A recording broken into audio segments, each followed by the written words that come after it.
Hello everybody, welcome to StraightAMagic. Dawson here. What up, peeps? It's your boy, S.A.K. Hirobi.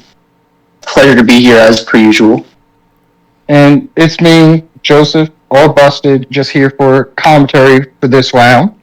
Yeah, so today we are introducing a new series called the Duel Deck Showdown, or whatever we end up naming this thing. Duel Deck Showdown is going to be our impromptu name for this series. But I've got one. Duel Deck Dash. Duel Deck Dash. There we go. Fucking on the fly. We are coming up with names and rolling it out. So Duel Deck Dash, first episode here. We are basically going to go through every single Duel Deck series, all 22 of them I believe that exist, and we're going to be playing them 1v1, best of 5 series, and seeing which one can end up on top here. Today, of course, we have the first one, the Elves versus Goblins, back from 2007 when they first produced the Duel Decks. It did get reprinted back in 2014 for a Duel Deck Anthology. But very interesting, of course, Elves vs. Goblins, two of the classic not commanders, but I'm so used to EDH. Two of the classic tribes, of course, so really classic for MTG. And a little bit different for our content here today. We usually cover EDH, but I think we kind of wanted to spread our wings a little bit and go a little bit different. And of course, we're pre-con guys, and this is just pre-cons before the pre-cons. So, man, what coincidence.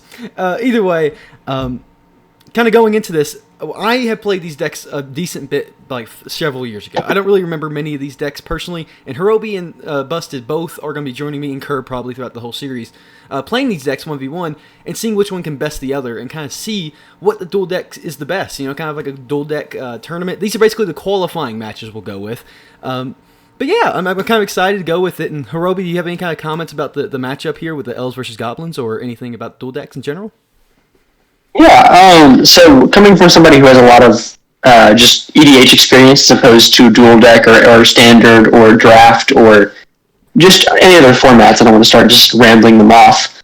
I've played a good, I wouldn't know why. I haven't played many Goblin decks in my EDH era, but I know that they're all about making tokens. Sometimes there's some burn damage. I'm seeing a lot of that in this dual deck list. And in terms of comparing Goblins to Elves, I think that in every world I would choose Elves. I actually ended up choosing Goblins today because I want to play something different. I think that Elves are better, at least in my opinion, just because I think that green is better than red in terms of both ramp and creature quality. But in terms of how I think that these decks are going to shake out, I just don't know. I think it can end up either being very even, or one deck could blow out the other. I just don't know. I'm excited to find out because I don't play dual decks at all. This will be my first time, so I'm stoked to see what happens. Yeah, and we'll get more Busted's opinion when we play the next one, Chandra versus Jace. He'll be joining me for that one, and Hirobi will be the spectating one. Just since I know these dual decks a little bit more, it's kind of a series I'm undertaking with it. So how kind of it will all be formatted is, again, these are going to be qualifying matches. So we are going to find out which one of these dual decks are the best between the set. But we're also going to find out which dual deck is the best in general. So it'll be really fun as we go out through the series. Of course, we still have 22 games, or 22 times 5 really, to really get through all the decks first round. But it'll be formatted 20v20, normal 1v1 rules. We're going to roll a die, and I'd say, just to keep it fair, the winner of the die will always go first. The loser of each round will always go first. That way we kind of keep it even throughout all the decks. We don't have much when it comes to non-piloting decisions. We are going to keep good hands. We're going to do free mulligans until you have at least 3 lands and no more than 5. Just because Untap can be weird about these mulligans, so I'm not going to punish us and make these decks not run well, because we want to see what these decks are capable of. Other than that, pretty much normal things go from there. Hirobi and I will be going off on this first one. Hirobi is piloting Goblins. I am piloting Elves. And I do know how these have gone in the past, but I'm kind of curious to see what my past thoughts and past experiences with these two decks actually shape up to be. So we'll go into game 1. Hirobi, we want to roll a die? I think, man. Perfect. D20? D20. I got a 12. I got an 8. Perfect. I'll go first. I'll pass over to you. Good luck. Good luck, have fun, my friend. Amen to that one. Let's see. This is a keepable hand. Alrighty. I'll need to mulligan. Yep. Again, I'm not partaking in this match, but I really want to see how this plays out. Any prediction from you, Busted? Best well, you know, yeah, I'm a big fan of red and aggro, so my heart's leaning towards the Goblin side. It was one of the first EDH decks that I built, so I really love them. But I do know what a powerhouse Elves can be, mostly if you can get your early ramp out and then play some bigger ones or play some Lords for either of those, and does pretty well. Hirobi just being I think I can. being happy that we have the mulligan rules the way we do. Well, I'm just, in my time playing any decks that focus on lower to the ground commanders, I'd like to try to find some, like I said, some cheaper TMC deck starting hands. I think I can keep this one. It's not as cheap as I want it to be, but it's not bad either. Exactly. So you are good to go. I'm good to go. I'm going to play a forest, and I will tap one for an early Llanowar Elves. Pass turn to you. I think that's another reason that I think that this Elvish duel deck may end up being a little bit stronger inherently than my Goblin deck, because you have built-in mana ramp in your dorks, because Elves are built around the dorks. Goblins do have some abilities to sacrifice Goblins to make mana, but I don't have anything that can tap for mana inherently, which I think is going to put me behind a little bit. Very fair, very fair. I'll tap one and I'll cycle a Tranquil Thicket for 1 green and draw a card. Mm-hmm. Because everybody knows I love cycling. Dawson's a man that's finally came around to cycling. He hated it, and I see him playing cycle cards almost every day now. Precons have a lot of cycle cards, and I realize why I hate them so much nowadays. I'll attack you for 1, Hirobi. And then that early damage, ooh. Pass turn to you. Granted, maybe I should draft for turn. But, well, we'll see. I'm playing the Mountains of my land for turn. With the idea of red being aggro, sometimes you just gotta get that damage in early yourself to close the gap. This is very agreed. I'll tap for 2, and I'll do just that. I'm going to cast an Ember Wild Augur, and I'll pass the turn. Ooh. Place ability only during your untap? Or upkeep, sorry? Yeah. Interesting.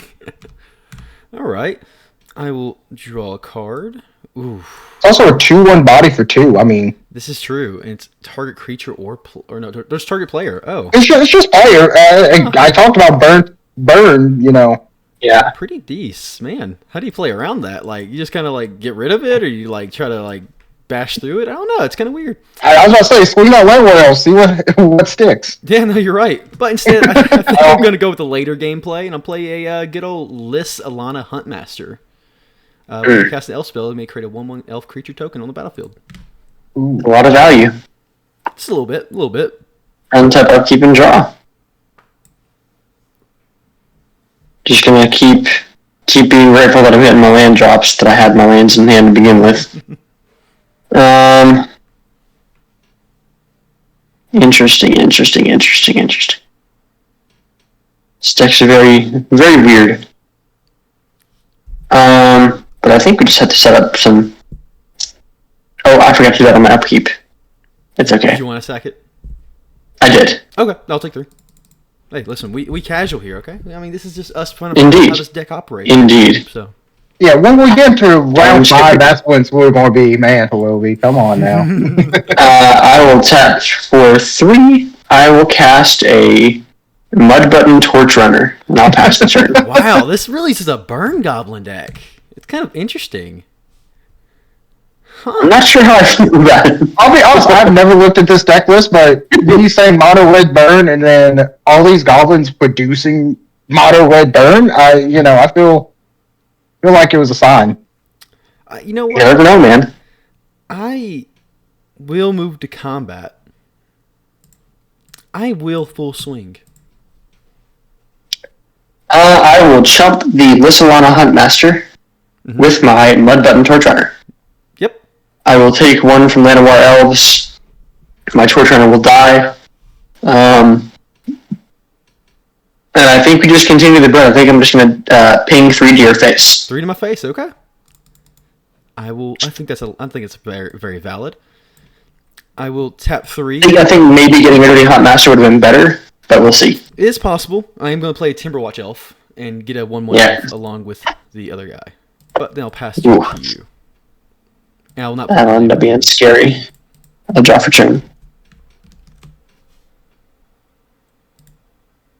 I will play a a mountain for turn. I guess Elf Warrior, but it's alright, whatever.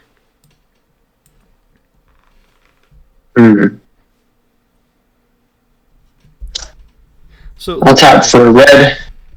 You're good. I'll cast a Mog Fanatic. Again, so much burn.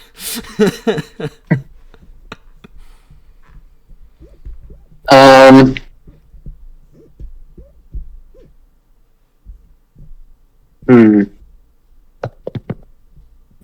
at 18. If I take you down to 11, you can do a lot to me on your turn. So I think I'm gonna go ahead and tap a red. Yeah, I'll tap a red, and I will Tar Fire your Timberwatch Elf. Timberwatch. Okay, yeah, fair. I will. Yeah, he has summoning sickness, so I will not use his ability. He will die. I would then like to sacrifice Mog Fanatic to deal 1 damage to your Llanowar Elves. Very good. Take out the creatures. I like it. And I will pass the turn. Excellent. Untap, upkeep, and draw. Oh, Wirewood Lodge. I can. It's a land that untaps a target elf. Interesting. Actually printed those in this. Not bad. I will move to combat. Mm-hmm. And I'll swing 4. I will go to 14. Weirdly enough, I will now also play a little bit of my own type of burn. Moonglove Extract. Sacrifice it. It deals 2 damage to target creature or player. Ooh. So a little bit of very elf nice burn here, you know? You can call it elf ball, more like elf burn. Untap, upkeep, draw. I will play a mountain.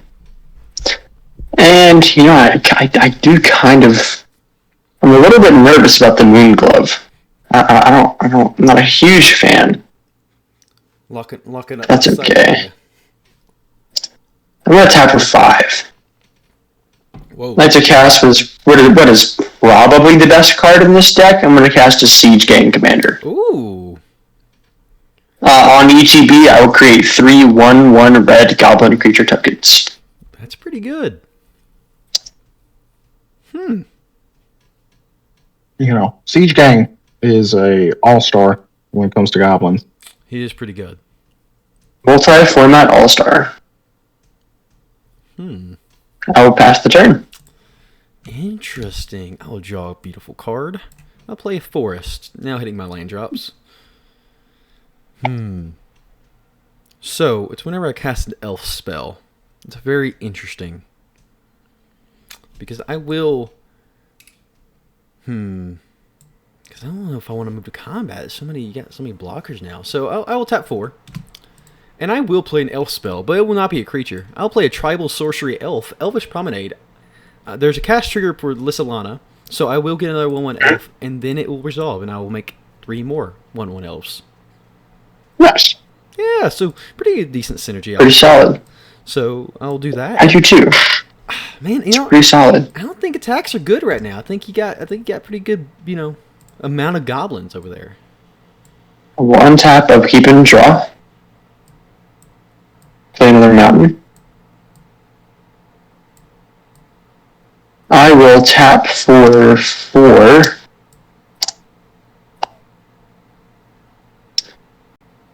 I will cast a Reckless One. Reckless One's power and toughness are each equal to the number of goblins in play. Wow, okay, so 5. So he is a 5/5. Beefy boy. Ooh. Huh. Not too bad. I think I would then like to tap for 2 to activate Siege Gang Commander. Sacrifice one of my 1/1s, taking my Reckless One to 4.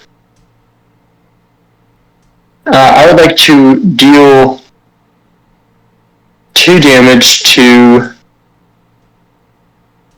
Actually, you know what? I'm not even gonna lie. I kind of forgot that Huntmaster was a 3/3, so we're not gonna do that. That's valid. That's valid.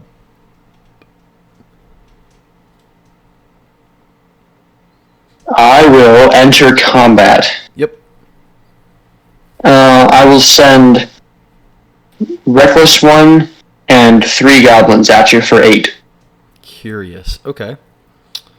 So, man, this is interesting. So do I even do this? So he's a 5/5. Okay. I will... Oh, no. Because you do have Siege Gang Commanders. That's pretty dang good. That's 2 damage, and that's... Oh.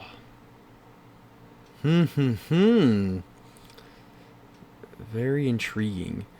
I think I will, interestingly enough, block your Reckless one.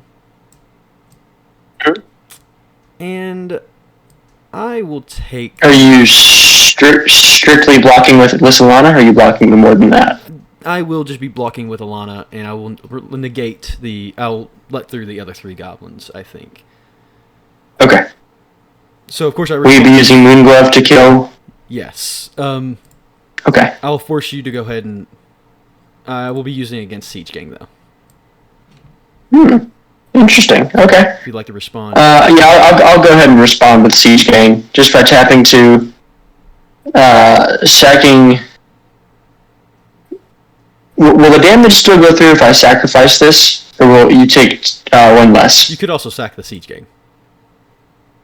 Oh. You know what? That's actually a good point. I'll sack itself, and I'll deal 2 to your face. 2 to my face. All right. Of course, in response to that target being met, I will tap 1 and play a Giant Growth on my Lisalana. So she's a 6/6 to your 4/4 Reckless one, with no damage marked up. Reckless one will die. And then, yeah.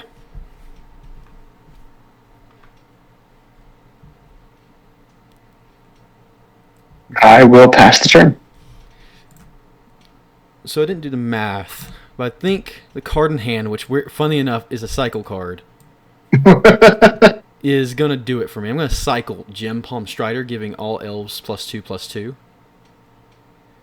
And that's 10 damage just from that, and then, of course, swinging out would give me 13, 14, That is 17 total damage. That is the game. GG's. You know, one comment I think Good game. of when it came to this deck was, I think, weirdly enough, I think Goblins have the highest ceiling, but also the highest floor, just in general. Agreed. So I can see that now. I'm not really sure what else I could have done there to prevent the loss. I don't think there was much. I played the best that I could with the cards that I had in hand. No, I agree. I also didn't know what to mulligan to. I agree. I mean, I kind of just mulligan until I got the land amount. That's kind of what I've been doing. Was just kind of seeing which of those lands works out for it best. I think that's quite fair. Outside looking in, because in case the audience doesn't know, I can see both their hands at any given point and things like that. I think you played it both phenomenally. I don't think I would have played it any differently, Hirobi, but maybe just pinning down goblins would have been... pinning down his elves with some of those burn spells that could target creatures may have helped, but... Potentially. I will say, it does seem like that deck, and again, this is just me observing as well, I think that deck is more of a aggressive deck. But if you can't get that aggression out, like if the elves start going out first, then I think Busted's kind of right in that sense. Elves are really strong, but I feel like they're also kind of have a ceiling cap. Now, obviously, I think in very casual decks like this, I think they are very strong. And I do remember a couple, like Reckless one's a very good card in that deck, as well as there's a 1/1 Double Striker that I think makes you other elves or other goblins. It's one instigator, so when it connects, you can actually put a goblin from your hand onto the battlefield. That's what it is. It's pretty good. The only reason I know that is because, as I said, goblins have a special place in my heart because I have a Quinco deck, and yeah. Okay, weirdly enough, no response button isn't working. But I am good to go, Hirobi. You will be going first for... Oh. Yes, sir. I cannot see it, by the way, if I would like to reveal those. Oh, yeah, it resets every time. I think Untap's acting a little weird right now. Well, it gave a bunch of no responses back, so... Oh. Alrighty. I will be playing first. I will play this mountain. I believe I am back as well. Perfect. All right, then we are now back, viewers. A little bit of a misstep there with the Untapped servers, but yeah. All right, Hirobi played. Mild intermission. will swing at you for 1, and I will pass the turn. I will take 1 and reveal my deck to Busted. Think so. Oh, it's all reveal. Perfect. I will draw a beautiful card. I will play a forest, and unfortunately, no 1-drop this time. I will pass turn to you. I'll untap, upkeep, and draw. Horby, there's your shot. There's your shot. No 1-drop? I will play a mountain. And I do, in fact, wish, but no, I'll swing 1 again. I will take 1. And I'll pass the turn. I will untap, upkeep, draw. Now, this is the curious part. I do have 2 cards I could play here. And do you do this one to get you incremental value, or do you do this one for the short-term gain? I think I do go for incremental value, and I will play Well-Wisher. Gain 1 life for each elf on the battlefield by tapping it. Untap, upkeep, draw. Now, that poses a real threat to Horby because, Burn's great, but if you have life gain backing you up, it could, I will play Goblin Burrows. Tap 1, I will Tarfire the Well-Wisher. Well-Wisher is gone. He's tar-fired. And I will swing for 1 again. I will take 1. I will pass the turn. Excellent day. I will. 20 turn clock. We're getting there. Hey, it ain't much work, but it's honest work. I'll tap 3 and play. Nope. Why untap? Why do you do this to me every time?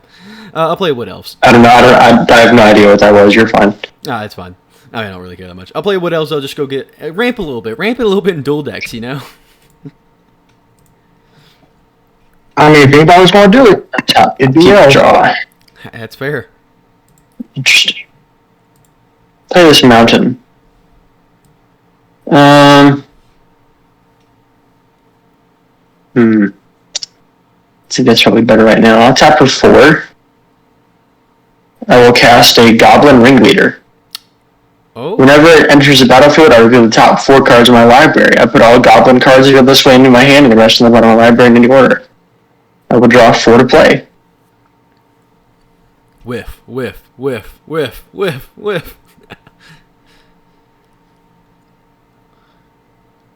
Okay, we know what that guy does. So just 1. Ember Wild.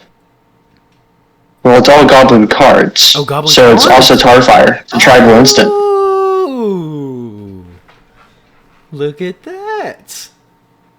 Yeah, I didn't mention it till now because I kept in the back of my mind. This is some of the first decks that had tribal cards, or Kindred as we now know it. So, very nice that Goblin Wingler can grab, anything with the Goblin subtype on it. I will enter combat and I will swing for 3. I will go ahead and I'm okay with trading with your Raging Goblin. That is totally fine. I will take 2 more. I'll pass the turn. Excellent. I will then draw. Ooh. Well, interesting indeed. It's a 2/2 right there. Let's play my very own blocker, maybe making it a little bit better. I'll play Lisa Lana. You know that card. You love her. Now let's pass turn to you. Indeed. He knows it. I don't know if he loves it, but he knows it. We'll untap, upkeep, and to draw. It's not terrible. I will play a mountain.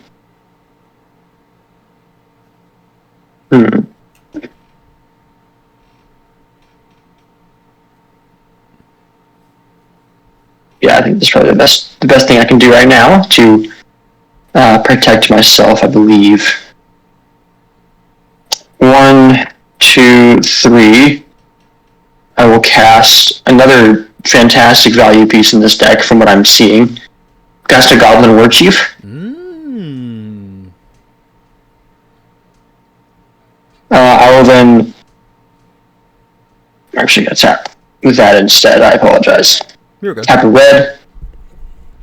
Cast an Ember Wild Augur. Yep. I just realized I can't target creatures, but that's okay. And I will enter combat. I will full swing for 2, 4, 6. So this is the thought. Do you actually give up Lisa Lana because you did 6 damage, you go down to 9, so you're within 5, or you're within 4 with Tarfire and Emberwild of dying, but you get to keep your Lisa Lana, or do you trade your Lisa Lana for his Tarfire and one of his creatures? That is a really tough decision, I'm not going to lie to you. I think that knowing what this deck can do in the long run, I think I have to take 6 here. And go down to 9 and get as much incremental value as I can. So that is what I will do. That is fair. I will go to second main phase. And step, I will pass the turn. Weirdly enough, though, I think it's about time I play... Oh, no, but is that even good at this point? That is the question. Because deal 3 damage to me in the face, which isn't good, but... Maybe I buy myself a little bit more time. I'll play another Moonglobe Extract. I don't want to say another, but it was the previous game. I think Very nice. Could do that. Does that do me any good for next turn? Probably actually a little bit. I'm actually going to play Tranquil Thicket instead of cycling it. And I will tap 2 to play an Elvish Warrior. A 2/3 body, but also gets me a 1/1 elf for Lisa Lana. Very nice. And I think I'll... Blockers are never a bad thing. This is true. I will untap, upkeep, and draw. Will you be activating... That's not... I will. Alright, I'll take 3. I will sacrifice it and deal 3 to your face. Oh, this game 2. Again, by game 5, if you miss that upkeep trigger, why close your wolves? Yeah, that is completely fair. I will tap for 2. I will cast a... Where should I put it? Right there is fine. I'll cast a Boggart Shenanigans. Okay. I will, in response to you casting that, I will go ahead and take out your Goblin War Chief. Yeah, that's fine. I will tap for a red. Cast a Raging Goblin. Mm-hmm. Oh, whoops, this is dead. Enter combat. Yep. Swing with both. I think I have no choice but to block here and to block here. Yeah, that's fine. I will go ahead and Tarfire the Elvish Warrior. Yep. He is dead. When both of my goblins die, this will see both of them. I will deal 2 damage to you. Sounds good to me.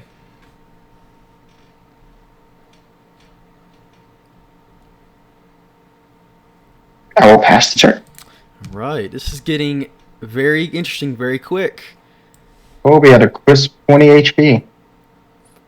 Ooh, okay. I'm going to tap 4. I will play a Sylvan Messenger, my very own Goblin War Leader, but for Elves. Draw 4 to play. That's very funny. Of course, I do get the 1/1 Elf too, obviously, off the trigger. Be careful about the land. Oh, yeah, thank you for catching that. I was wondering what happened there. So I get Lana War Elves and another Elvish Warrior into my hand. Yeah. Very interesting. These go to the bottom, right? Yes. Correct. Why? Cool. Then, of course, we saw them. We love them. We're going to play an Elvish Warrior. Getting another 1/1 elf. Only one of these guys can attack, so I will just go ahead and attack for 3 damage. I will go to 17. And I'll pass the turn to you. Untap, upkeep, and to draw. Interesting.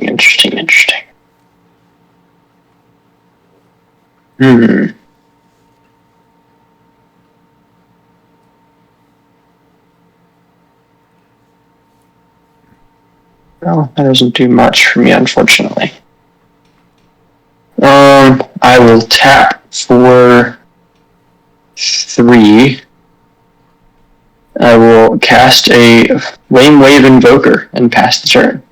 Oh. Okay. Get the 3 more mana, and we might actually have an issue.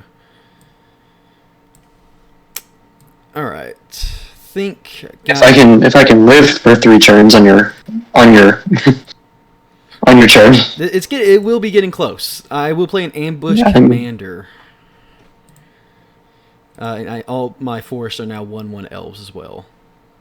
Oh, that is a banger. And I'll just go ahead and put them up here for now. So well, we just draw the Blasphemous Act. That is a dual deck staple. I mean, commander staple. Yeah, just go for it, man. That is 1000% in this deck. Oh yeah, I know it. It has to be. I will swing with everything but the Sylvan, not Sylvan Messenger, the Elvish Warrior and the 2 Summoning Sick guys. So this team right here will be coming after you. 5, 6, 7, 8, 9 total damage. I will go to 8. All right. I will then pass the turn over to you. Untap, keep draw. That's not great.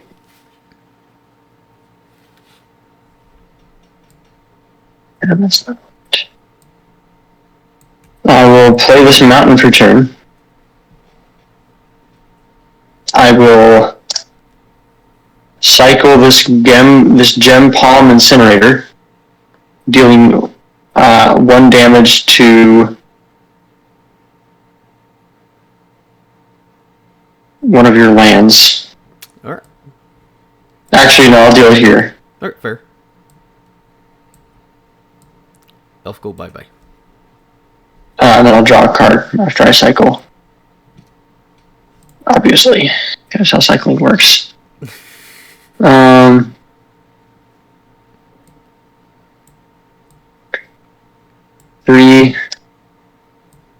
I'm fairly sure this doesn't matter at this point. I think I'm just kind of cooked. I'll cast an Aki Coldflinger. Okay. And I will pass the turn. Don't know if that's... Oh, I guess I do. All my forests are elves. So we will be at least trying to go for it. At least in a semi-smart way. I won't just try to flunge, but... theoretically, you could block this and this. So I have to do 8 damage. That is still more than lethal. 5, 6, 7... Actually, exactly lethal. 8, 9. I'll send 1 extra damage just in case, but... Boom, bada, boom, Yeah. all this at you. I will do the smart blocks, but that is still very much lethal. Interesting. So that was game 2, and as much as I do feel like I've trampled over you quite a bit, but honestly, that second game was super close, super tight knit. And I think that's the Goblins' way of victory right there. Is that you just have to be aggressive, just ping, punch, everything in the book. It's just what I think it's just what the deck is trying really hard to do. I just think that the lack of inherent creature mana and the lack of staying power, because it revolves around sacrificing, it ends up biting me a little bit. Mm-hmm. Very fair. I feel if you had more early board plays rather than just the tar fires and stuff, I think it could have went different. I agree. All right, game 3. One more Your and Elf hands, will go please. on, but we will be playing all 5 games, let that be known, because we want to mark it down for the record of how well these decks actually do against each other, And that's great part about this. As the game series goes on, we get a little bit faster with it because we read the cards, we're getting used to how the synergies work. And that's why I like a best of 5 better than a best of 3, because as best of 3 is great for tournament play when you have limited time, but when you can just kind of chill and get the best results possible, I think a best of 5 is a good, sweet middle ground between time and efficiency. Yeah, I agree. I'll be electing to go first. Do you mind reviewing your hands, good sirs? Oh yeah, keep on forgetting. Not at all. Yeah, every time. Every time. That's the one downfall. Yeah, restart now. All right. All right, Herbie, what you got? I have a mountain into one of the most notorious cards in Magic's history, a Skirk Prospector, and I will pass the turn. Ooh. That is very interesting. I think I have my equivalent of a Skirk Prospector in this deck of an Elvish Eulogist. So Very nice. You sack for mana, I sack for life. That's about it. Draw your turn. Granted, it's for each elf card in your graveyard, which is actually half decent. The fuck? Yeah. I mean, it's because you're not really upset having a 1/1 body early, or late game drawing it and going against a aggro deck. Hey, that's just life. Very true. Very true. I think that's probably the best thing I can do. I will tap for 2 and cast a Mog War Marshal.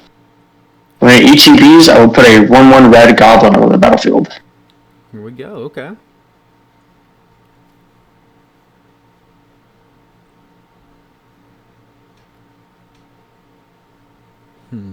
I will pass the turn. Excellent.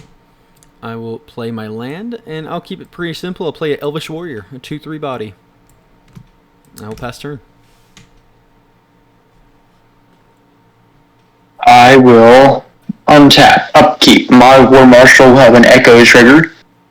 I will choose to sacrifice it, and I'll make another goblin. I will draw for turn.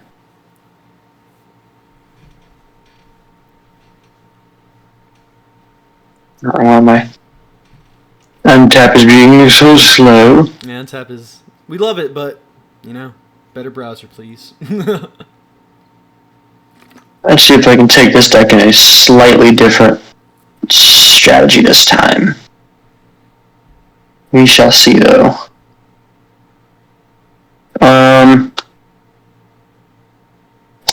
I will tap for 3. I will cast a Skirk Shaman. Ooh. Interesting. I would then like to sacrifice 2 goblins, adding 2 red with Skirk Prospector. I'll put them down here in case I end up making more. I will cast this Ember Wild Augur. Okay. And I will pass the turn. Interesting. Weirdly enough... I guess it's not that weird. Tap 3. I'll play Moonglaive Extract. It has been Again. It has been I think the all-star in the deck. I'll pass turn. Yeah, I'm about to say I'm burning, I guess. I don't know. I don't know how many are in this Untap, deck. upkeep, draw. It's just a loaded gun. I'm not sure how I feel about it. Oh, sorry. On my upkeep. Oh, My bad. I will sacrifice Ember Wild Augur. This is game 3, Ruby. You got 2 more games. No, I know. Nobody told me. I keep blanking. I'm sorry. It's all in good love, but I have to say it for the running theme of the games. Of course. I hope you get it on game 4 and do it again. But game 5. I tap for 3. I'll cast a Bogart Shenanigans. Okay. I will then enter combat and swing at you for 2. That's fair. And in hindsight, probably should have did it in response, but that's all right. That is all right. Okay. I'll take 1. I will die. You will take 1. I will pass the turn. Excellent. I guess I could have sacked it for a red, but that wouldn't have done anything for me. You could do it for spite, so his thing was all, That's true. Okay, interesting. I like that. Step 2. I'll play a Wirewood Herald. When he dies, or put in the graveyard from play, you may search your library for an elf card. If you do, reveal it and put it in your hand. Nice, man. Tap 2 more, and I'll play a Well-Wisher. Try to gain back some life over time. And I will Not again. move to combat. I'll swing my 2/3 at you. I will take 2 and go to 18. I will then pass turn. 2 cards. Both of us have 2 cards on hand. That has been something interesting. I thought you would run out of cards a lot faster in that deck than I would, but it's just that yours is just like Untap. oil. Yeah. Upkeep. No upkeep triggers this time. Draw for turn. It's like a mountain.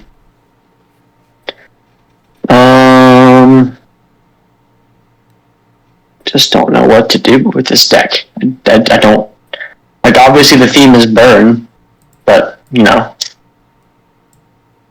I think I'll tap for 4 and cast an Ib Half-Heart, Goblin Tactician. Huh. That's actually not bad. I think I'm gonna. I honestly think that I'm gonna go ahead and sacrifice 2 mountains to put 2 1/1s into play. I like that. That's actually... Huh. That's such an interesting commander to build around. I didn't even think about the fact it's legendary, huh? Yeah. The fuck? That's kind of cool. I'm not gonna lie. I might have to experiment with this. I'll pass the turn. Interesting. It kind of reminds me of Skoa a little bit, doing 4 damage to something. I don't think we speak of Skoa here. yeah. I was hoping that average would catch on to what I was doing. Oh yeah, for sure. Got where you're going there. Picking up what you're putting down. Yeah, the silence said it all. So we had to break it. I will move to combat. I will attack with the Elvish Warrior only. Cool. Oh, becomes blocked. Okay. I thought it was blocking too. Oh well. I will take the 2 and go to 16. That's fine. Alright. Second main, we'll play an Ambush Commander. So all my forests are now also 1/1s. Gosh, that card is so strong. It is really good. I will untap, upkeep, and draw. Play a mountain. Tap for 2. Cast a Spitting Earth, dealing 3 damage to Ambush Commander. Bye-bye, Ambush Commander. No longer an ambush. I'd like to sacrifice these 2 tapped mountains to create 2 more tokens. Man.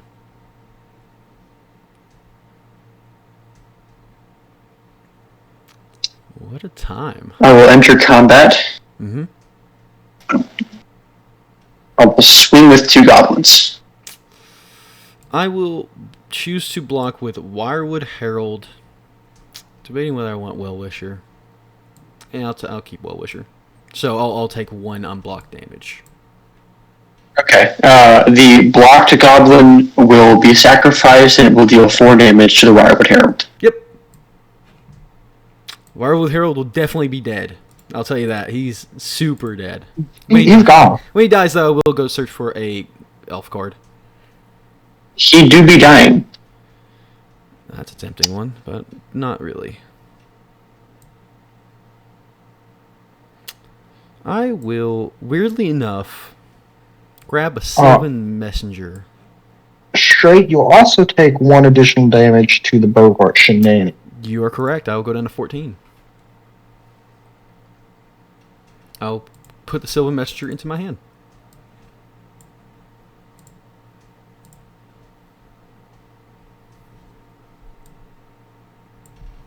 Hello? Hello? Hirobi? I'm thinking. Oh, you're good. Okay, sorry. I thought you were No, I'm not AFK or anything. I'm definitely not building my partner's deck, and I will pass the turn. Excellent. In step, I probably could have done this sooner. Probably misplay by me, but I'll gain 3 life with Well-Wisher. All right. Cool. Wow, that was a lucky draw. I'm not gonna lie to you. I am gonna do this first, though. I'm gonna do Sylvan Messenger. Draw 4 to play. My God, what the fuck did it do this time? Okay. Interesting set of cards. So the Moon Gloves goes to the bottom, and so does the Forest. But the Wren's Run Vanquisher and the Timberwatch Elf goes into my hand. Mm-hmm.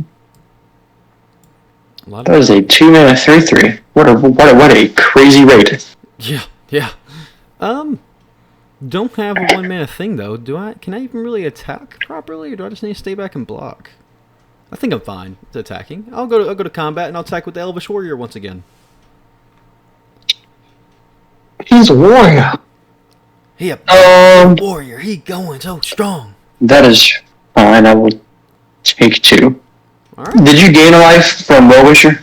Yeah, I gained 3 life. Okay. Well, that's going to be a problem. I will untap, upkeep, and to draw. Yeah, no. Noticeably, you didn't do it before the ambush commander died. Oh my gosh, I forgot they all become 1/1 elves, huh? Mm-hmm. Oh, yeah. That would have been a lot of life. Damn, I didn't even think about that part. Go ahead and sack these mountains, make 2 more gobs. Because all I'm drawing is lands. So I might as well. I will enter combat. Mm-hmm.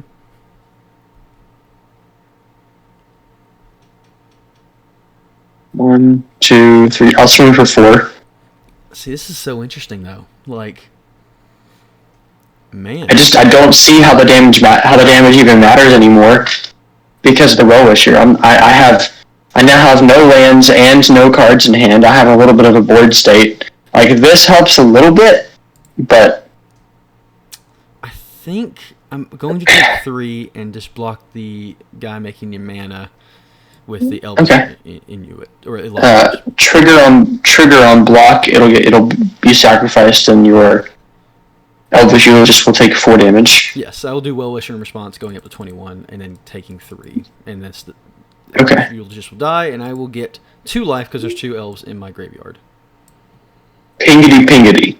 So back up. Well, no, that's if you sacrifice it, because if you... If it just takes 4... Well, in response to the trigger, I would just sacrifice it then.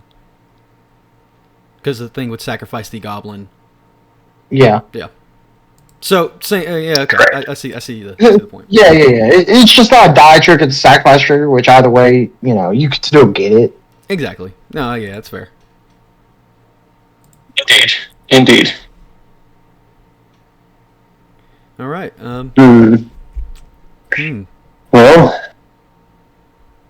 and second main phase. 3 from the goblins that connected, correct? I did take 3. You did? You'll take an additional 1 here. Oh yes, I will take an additional 1 from the goblin boggart shenanigans. But yeah, I took 3 because I gained 4 from Well-Wisher and 4 from the other guy. Pass the turn. All right. Well, that's an interesting card to draw right now.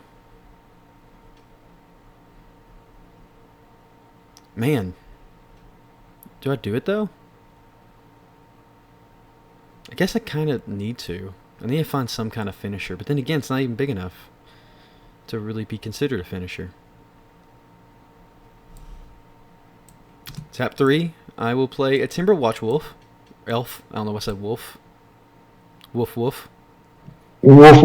Tap 2 more, play Wren's Run Vanquisher, and I'll reveal the Elvish Harbinger from my hand. Alrighty. Move to combat. I'll swing 2/3. I will block with a singular goblin. I'll take 1 from Boggart Shenanigans. And I'll pass turn. Man. Untap. Upkeep. Draw.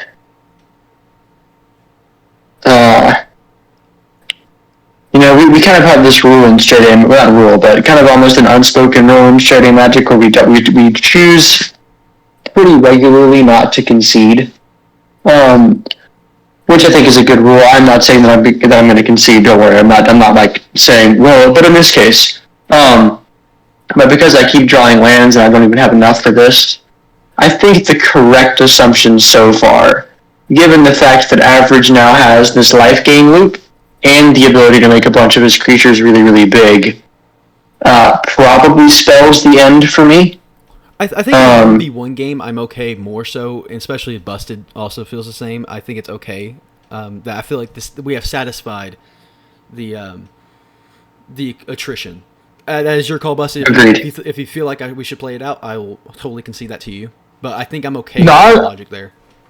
I would definitely agree. And 1v1 situation's different. In a commander game, when there's 4 people, again, True. when you start dwindling numbers and then it's a 1v1 against somebody who's already being king made, it's really a contest. But in this, That's completely fair. On board, in hand, there's a clear winner and loser going. Cool. I would have drawn an Aki, Coalfinger, or Coalfinger. I don't think that would have done too much. Neither would have the Forgotten Cave. Cycle of Forgotten Cave. Neither would have the Skirk Drill Sergeant.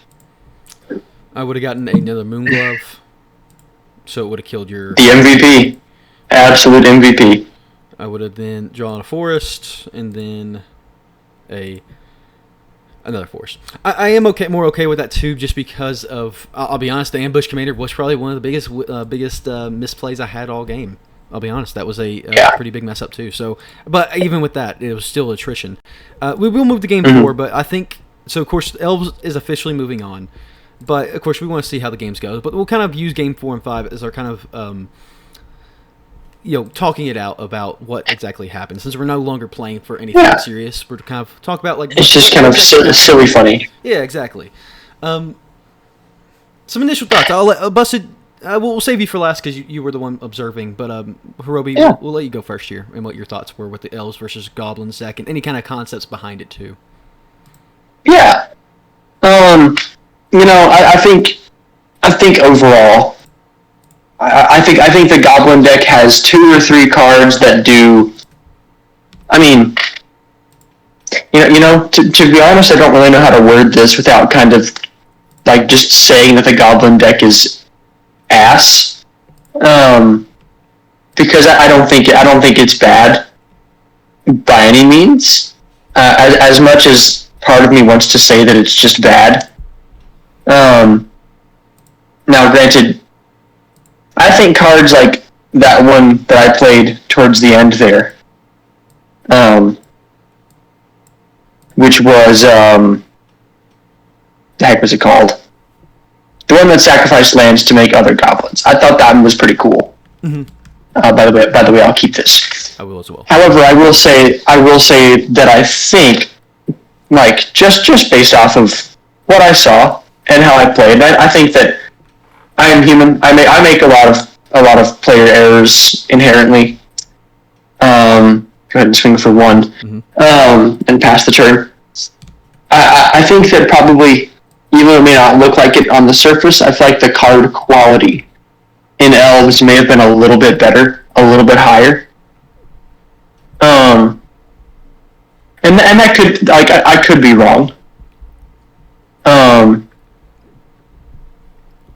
But I think the idea that having a creature-based deck that works on getting rid of the creatures to burn your opponents feels, I don't know how to say it, non-sustainable in a way. Mm-hmm. Like, the second game was the closest I came to killing you, right? I got you down to 4 within 4 turns. Burning, pinging, stacking as much as I could, trying to deal as much damage up front as I could, which I think is a valuable strategy. But once I run out of cards, like, there's just no draw payoff. There's just no way to recoup the cards that I had in my hand. So I couldn't, and you weren't drawing cards either. You just had better cards that did well in the late game. All my stuff is 1-2 drops, a few 3 and 4 drops that kind of supplement those early game turns. There was just nothing that I could use in the moment, unfortunately, to like lock down the game, to recoup everything that I was like shoveling from my hand onto the battlefield. If that makes sense. Mm-hmm. I thought Elves did very, very well of just maintaining a solid board presence, That one, like that moon glow thing, was 100% like one of the MVPs. Just being able to single target remove one of my high mana creatures with low toughness seemed very, very strong. So that's what I got. Yeah. Rambled for a bit there. No, I think that was all a really good analysis there for this, and I think we fall also in the trap of this was 2007 when they made these decks, and back then, like blue, black, green, especially green. Honestly, green used to be a powerhouse, like before blue really started getting that control modern Magic. Like green was a powerhouse for a while, and I think they just inherently have more powerful cards. Elves are just inherently a lot more sustainable than goblins, and Goblins run into the trap same as Mono Red did, especially back in the day. It just burns. It just burns like oil. It goes and does a bunch of damage and then fizzles out. That's kind of what its whole thing is. And it's really strange and really sad to say, because what's really interesting is that I think you hit it on the head. The Moonglove Extract, that was the MVP this whole game, was so good because it did what Red was supposed to do. And much worse, granted, but like it still was doing it to a much lesser extent. While it looks like the Goblin deck has like one big creature, maybe two, and then a couple ways to really generate elves, or not elves, but goblins. But the elf deck can do that too. The only thing it can't really do is burn. But with the Moonglove Extract, it actually was able to actually add a little bit of layers to it to actually do kind of what the goblins are doing. It just was really strange. And of course, elves, they're so sustainable. Yep, it dies. And like, you just have to swing with a bunch of small bodies, but if you don't do enough damage within like 5 turns, yep, it's dead as well. Like that's exactly like right there, boom, and all of a sudden now you can swing for 5. But now it's like, okay, now that I'm getting mana up, can I play a big creature? You know, I'm not saying I have one in hand, but I'm just saying if they have a big creature, then I have 5 cards in hand, you have 1 card in hand. It's much more sustainable for the elf deck. So exactly. I'll take 3. And, pass the turn. Busted, what do you kind of think? What do you think from seeing both our hands, seeing us both play? I mentioned it pretty early on, and I'm going to reiterate it here. I don't think either of y'all, played poorly by any means, because as I said, I've seen both your hands. I could see what lines y'all are going through, and 9 times out of 10, I probably would have played the exact same as y'all may have. So, again, I don't know how you can make it, biased that, Elves was definitely the contender here, because you've got things like Moonglove Extract that Decent point. Playing again, that really just stops Hirobi from getting to play his hitters, which, mind you, that's a burn card that's in a Elves deck. So it's really hard to contend. Yeah, I mean, I'll reiterate again. Just sorry, I don't mean to interrupt. You're good. And this is the last thing I'll say about my deck. I just feel like there's virtually no sustainability in the Goblins deck. I love what you said about just like burning like oil, like going so fast, so early, and then just completely losing steam. I mean, just hitting a brick wall and falling over and not being able to get back up. Just felt really, really bad. And that is not to hate on a deck from 2007.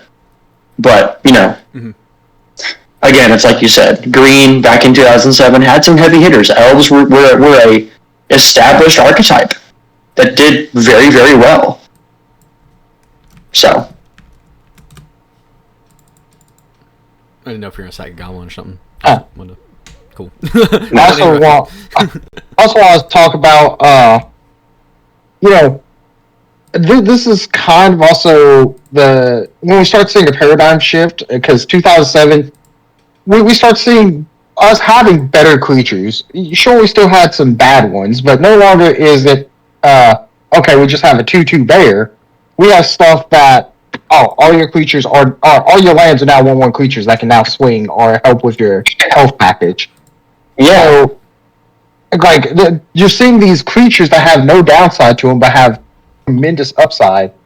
And I think the Elves package just has better consistency with it.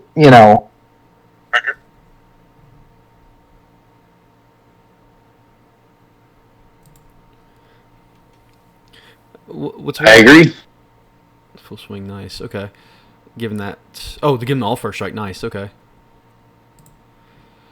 I will. See, this is like now. I think this is a very interesting game at this point because again, I think I'm getting outpaced enough where my life total is now dwindling really fast. I will choose to elect the block because I did not even read this. I thought it was +2/+2 sacrifice a creature and get +2/+2, but I misread that. And so that's not that. It goes back to Ferobi's point of it's not sustainable. Yeah, sure, you can kill a 2/3 right now, but like. I don't do anything beyond that. Well, I think what I also kind of want to point out, like just by seeing this now, I didn't even realize this was in the deck. Unless I'm seeing something in the deck list that I have pulled up here of the Goblins deck. I'm just gonna have this die, by the way.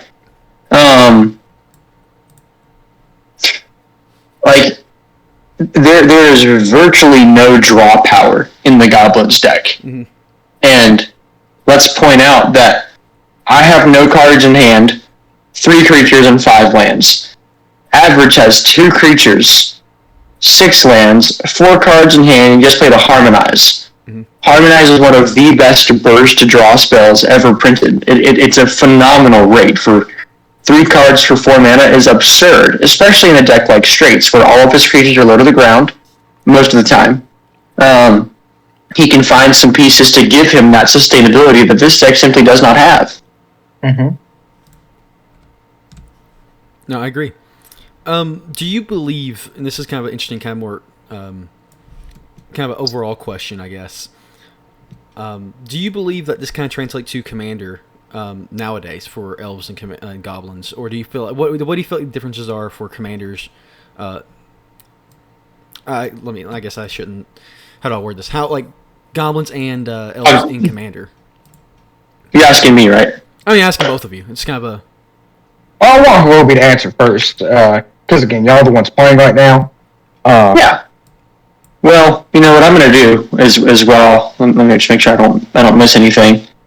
You play the this one. Oh, nice, very, very strong. Well, I'm gonna go to EDH real quick. And I'm gonna open two separate. How about this? Windows. Just so we can continue the game and kind of get this going, because we are still in Game 4. Bustin, how about you read some of the command? Because I'm guessing you're going to read some of the commanders for the most popular in Goblin Elves. Well, actually, all I wanted to see was where the popularity ranks right now. At the moment, Elves are the second most popular tribe. 1, 2, 3, 4, 5, 6. Goblins are the 7th, which means that inherently Goblins and Elves are both incredibly popular. But what I kind of want to do, just for a moment, is think about this. The most popular Goblin commander by far, and arguably the most powerful, is Krenko. I think it's Mob Boss. Mob Boss, right? Yeah. Yep. I would say that obviously the most popular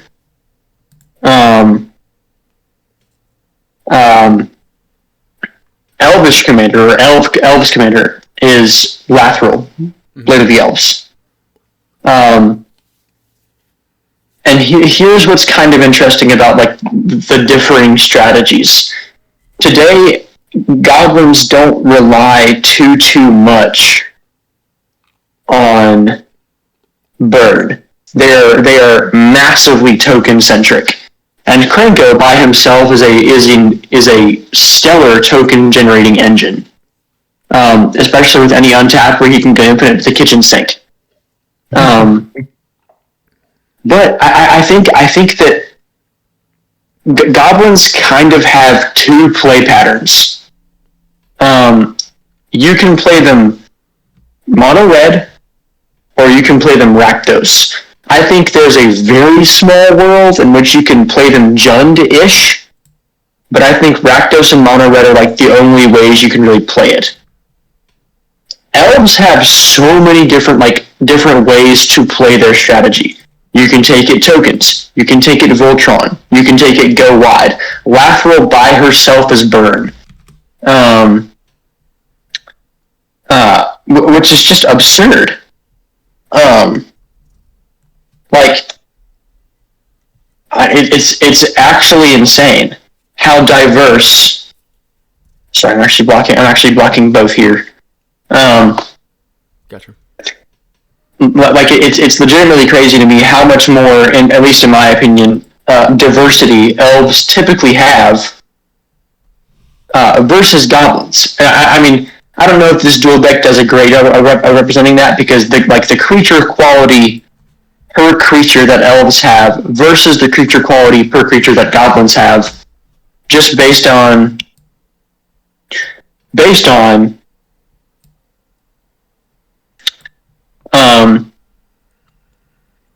the dual decks is pretty astonishing. Like, goblins have some bangers, of course. They've got like stuff like, again, Skirk Prospector and excuse me. I don't know, what is Goblin Matron, freaking Impact Tremors, other Krinkos, Grumgully, maybe Goblin King, Muxus, Goblin Grandee, Siege Gang Lieutenant, Conspicuous Snoop. Those are fine cards.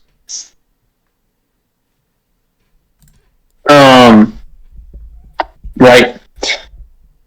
The overall card quality and ceiling that elves have as a strategy is infinitely higher than goblins. Cool. Thank you, Busted. No problem. And people may not agree. I think that's abundantly apparent. Because again, I just went over there and looked for just a moment, just to check it out. Like, the two most popular Goblin commanders by far right now are Perforos, which isn't even a Goblin commander, and Krinko. I mean, Ward Boggart Ante is kind of up there, ish. And then we go to Elves. We have a card that came out, 3 months ago in Voha, Jaws of the Conclave, that already has 7,700 decks. Lathril has 20,000. Galadriel, that by itself is 3 different color combinations. And then you've got Civic, that is 4, compared to Goblins, like, basically 2. Like, I don't understand. Like, give the Goblin boys some love.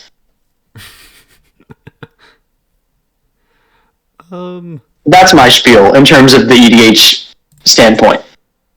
Fair. I'll block here. Mm-hmm. And then I guess going into damage, I will wild size it to give it +2/+2 and draw a card. And trample. But it doesn't really matter as much.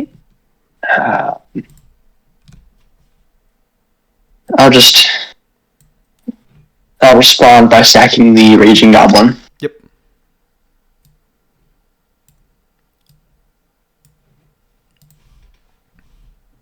Any other takes on the EDH aspect of Goblins versus Elves? That was mine. I know that was a bit of a spiel. There you go. Busted. Just remember to also take some damage there, as Quick Slither also gains trample from that effect. Yes, okay, so I think 4 total. As far as the EDH side, I think you summed it up pretty great, Horobi. Where, as I said, Goblins may have a special place in my heart, but it's very clear Elves get a lot more support over time. Whether that's newer commanders or just other cards that synergize with them. Yeah. And that's partially because, green is also a powerhouse on its own. So, again, whether it's a new elf that gets put in or a new green card, elves tend to run away with the game sometimes. Bringing up things like Voha, which is not an elf inherently, but when people build Voha, they don't throw that many wolves in there. Sure, you can get some cards off it, just throwing down a bunch of elves because you can ramp into it, and then having a very big board with counters, pretty good, in case people miss it. Then you have things like Morrowind, Yeah, I'm going to go ahead and concede this game, by the way, again. Think If you have things like Marwyn the Nurturer, who can be a CEDH deck, so can Vohop, for that matter. Mm-hmm. When you have things like that that could escalate, Goblins, sure, you can play a Klinko deck, but it's technically never going to be on par as a CEDH deck, as to say Marwyn. Exactly. Like you can make a high power, it goes infinite with ham sandwich, like you said, but is it going to ever be CEDH? Not really. Because it all matters about what's in that command zone and the color combinations. And mono red versus mono green, when I'm looking at it and the combos that are available to them, green's going to take the cake. Mm-hmm. Yes. But yes, you have things like Lathel, which is not as old as Klinko is. If you go EDH track right now, it still has more decks than Klinko posted. But by a pretty wide margin, too. Klinko has, it's borderline 19,000, and Lathel's at 20, so it's not a big margin. Yeah. But it's still enough that you can see there's a difference. Of course. And going into this, I really thought that Goblins would have had more staying power when playing this. I thought it would be a little bit closer just because of the burn element. But it's like you mentioned, there's no draw power here. Like, Elves are self-sustainable. They ramp themselves. They have things like Harmonize in this deck list, which just really, Goblins can't compete with. When they have Harmonize, they have more cycling cards, I'm pretty sure, because I only think I saw you use one over the course of the games. Speaking of Forgotten Cave. So, it's really a big difference. So, yeah. Oh, go ahead. I was just going to say, and I'm eating my words here because I really did think Goblins would do better when we first started this out. Yeah, it kind of. So, context to the viewers, I play these decks a lot. I really love Mud Button Torch Runner. I really do. I did play these decks quite a bit when I first uploaded on Tapped Out, that website, to basically make all the precons, and I really liked doing that. And I played a lot against them just to kind of test out, see which one would do the best. And to be honest with you, Elves won 4-1. The Goblin actually, funny enough, won the last game. It was four sweep, and then the Elves won the very last game, or the Goblins won the very last game. And it's just because it's the same script.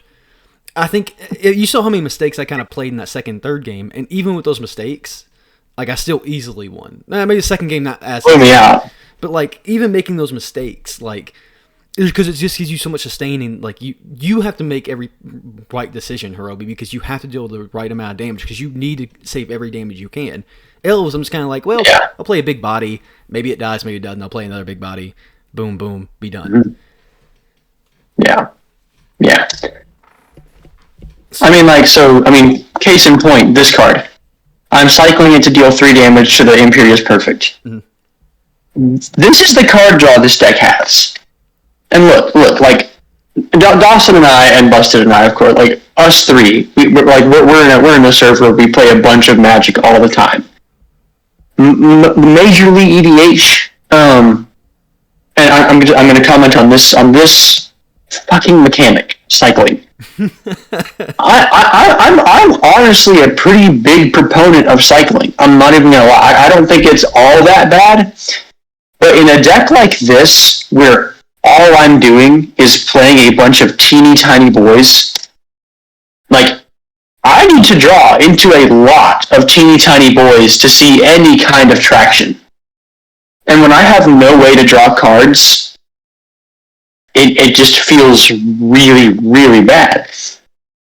Now, granted, Mono Red's never really been good at card draw, but in recent years, I think it's maybe from 2018 or 2019 onwards, we've seen a lot of good impulse draw in Red, exiling from the top, being able to play stuff until end of turn. Red's also not terrible at generating bursts of mana with stuff like Pyretic Ritual, Jessica's Will, Seething Song, stuff like that. This deck has none of that because none of that was alive in 2007. Mm. Yeah. It is interesting to note. Goblin Ringleader is also in that deck. That is your other quote-unquote draw because it could be a whiff. Yeah, I guess I'll just do this. I'll take 3. Yeah. Yeah, well, 3 more after the Torch Runner. So it's like, weirdly enough, again, this is what the Goblin deck should be doing. Well, this is turn 3, and like I haven't been able to play my big boys yet because I have had to either use them to block or I just haven't been able to ramp fast enough. And you've just been able to run over me. Like, this is a great position for the Goblin deck to be in. This is kind of similar how Game 5 went with me last time. This is what you need to be doing, but how often can you really do this? Like, about 20% of the time, it kind of goes along with what happened last time. It's just not always going to happen. I do need exactly. Elf. I'll scrap the. Also, looking at these deck lists, I want to point out what your top enders are for both of the decks, right? So if we look at Goblins, for example, your 2 top enders are 1 Siege Gang Commander, which we saw in the first game, which is very good only if you have board state. I feel like 1, although nowadays, again, we have Quinko, which is known to put Goblin on board. In this deck list, I haven't seen just a whole lot of token generation as much as the Elf one has, maybe. And so it's really hard to try to find the balance of should I keep these Goblins around or should I throw them at somebody's face. I'll talk about the other one in just a moment. I want to actually talk about Allosaurus because it's here on the field. Or to talk about the other top enders for Elves for a moment. Allosaurus Rider. Okay. It is a creature he gets for free because he just exiled 2 cards from his hand. He did not have to pay the mana cost for it. And it's just going to keep on substantially getting bigger. Unless Lobby has a way to burn it, there's no stopping. It's a 5/5 now, correct? It's a 5/5. There's essentially no way to stop it. So and freaking insane, dude. Going off of the other top ender for the deck, because again, we talk about how the Elves deck is just leaning more towards the value of it all. The other one is a 5-drop that says you can tap 5 untapped Elves to make a 7/7 with trample. I haven't even seen that one yet. So unless there's a mass board damage, which we've already seen there hasn't been, there's no stopping it. It's going to just snowball so much harder than 1, Siege Gang Commander, and 2, the other top ender for the Goblins deck is Skirk Fire Marshal, which is a tap 5 untapped Goblins to deal 10 to each creature and each player. So there's your board wipe, but guess what? It also wipes your own board, and unless that ends the game there, dealing 10 to the Elf player's face, well, we've already talked about the Elves have more staying power because they have card advantage. They have ways to make tokens. The Goblin players going to hurt themselves more than they're helping themselves if they don't have board state after the fact. Yep, perfect. Yeah. So that was a very good analysis. No, very, very good. Oh, this also triggers. It'll deal 1 damage to you because I sacked it. Good catch. Yeah. Go ahead. No, I was going to say I'm kind of curious now. As this kind of game wraps up, I really thought you had it for a second, but then the Allosaur kind of has really synced it in, I'll be honest with you. Granted, you still have 4 cards, which is most cards I've seen you have at this point in the game. But it makes me curious what happens with the next game, for example, Jace versus Chandra. It's red versus blue, but Chandra's a very different deck. Is the red going to perform differently because it's not Goblin Tribal, or is it going to do some similar things, or not be able to sustain? If they try doing different things, will it be able to sustain? Like, I'm just thinking back to the Planeswalker decks and how some of those mono red decks, that were older weren't as good. But nowadays, maybe they're just fine. So it's very curious. Yeah. I'm also curious because, again, if we know anything about Blue, they should have the card advantage. And this goes for any format, whether it's this field format with pre-constructed decks, or if it's standard, modern, commander. It doesn't matter. If you have card advantage, 9 times out of 10, you should be the one winning the game. Mm-hmm. Yes. Again, this is just going to get even worse and worse as time goes. This is like the point of the game we reached. Is now I'm getting to play Lisa Lana. Now I got Atlanta War Elves and make another elf. Yeah, at this point, unfortunately, there's just no coming back from this. Mm-hmm. I mean, it's so crazy how in a 2-turn swing, we go from, Hirobi might actually have this, to, okay, never mind. It is actually crazy. I'll be honest with you. I just don't. Yeah. I also want to talk about Allosaurus Rider for just a quick moment. So, this is talking about current events, really. Allosaurus Rider came out in Cold Snap. Mm-hmm. And I've never seen this card till just now. Right? Average take 3 from the... The same cycle of cards that came out in, we saw another one that is now a modern all-star as of last month, which would be Soul Spike. Mm-hmm. So it's a 7-drop that you can exile 2 black cards for, deal 4, gain 4. Interesting. And again, if anybody is caught up with Modern, with the new Neko Dominance, you just pay your life, draw that many cards, and then hit somebody in the face for 4 and gain that 4 life back. So it's like nothing happened. Oh, wow. Siege Gang Commander actually is a complete game changer. I think the Mountain Commander as well. Disagree. Huh. Well, I mean, granted, I guess you don't have any guaranteed mana next turn. But, Goblin Commander kind of just helps kill you with... it's put in a graveyard from place. It's not when it dies, huh? So tokens don't count for this, huh? Damn. Well, it would count because tokens do technically hit the graveyard before they phase out of existence when tokens die. When another goblin you control... Sorry, there's a rule... I know the ruling is when a card goes into the graveyard, that tokens don't count for that, but yeah that's my B.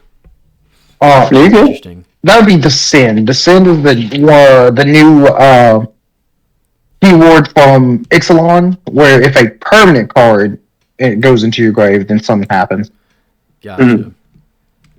Because tokens don't count as cards. Correct. They do still count as permanents, they still count as creatures hitting grave and things like that. Where's this card draw right here? Yeah, I know. I saw that. I was like, well, that's an interesting draw. I did not even notice that was in the deck list, and that, again... That's nuts. Did you of the ringleader goblins? Did you? Actually, I'm just gonna keep one blocker back anyway. Sorry, I'm attacking everything with messenger. Yeah. I'm guessing you have to do the Allosaurus. I'll take. I did, yes. And so 3, 4, 7. Yeah, no, okay. Slate of Ancestry's been in my hand this whole time. That's ridiculous. What the hell? Especially in a semi-limited format like this. Mm-hmm. Oh yeah, you take 1. My bad. No, you're good. Well, at this point, I mean, I'll play out what I have left. There's nothing I can do, dude. It's just what? I think you might have it. I can't tell if you're serious or not. I think you could tie the game.